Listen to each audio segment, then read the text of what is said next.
حضرت ابن عباس رضی اللہ عنہ نے بیان کیا کہ رسول اللہ صلی اللہ علیہ وسلم نے اپنے صحابہ کے ساتھ سوق عکاظ، مکہ اور طائف کے درمیان ایک میدان جہاں عربوں کا مشہور میلہ لگتا تھا کا قصد کیا۔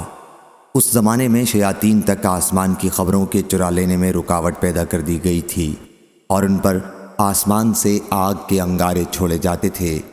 جب وہ جن اپنی قوم کے پاس لوٹ کر آئے تو ان کی قوم نے ان سے پوچھا کہ کیا بات ہوئی؟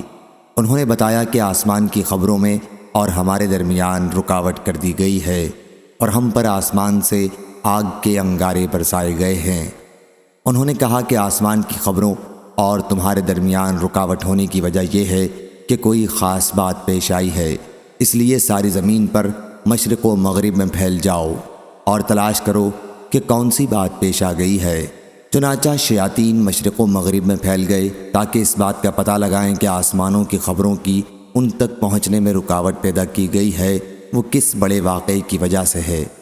بیان کیا کہ جو شیاطین اس کھوج میں نکلے تھے ان کا ایک گروہ وادی تہامہ کی طرف بھی آ نکلا۔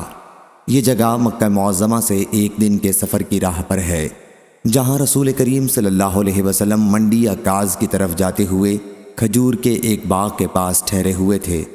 حضرت صلی اللہ علیہ وسلم اس وقت صحابہ کے ساتھ فجر کی نماز پڑھ رہے تھے۔ جب شیاطین نے قرآن مجید سنا تو یہ اس کو سننے لگ گئے۔ پھر انہوں نے کہا کہ یہی چیز ہے وہ جس کی وجہ سے تمہارے اور آسمان کے خبروں کے درمیان رکاوٹ پیدا ہوئی ہے۔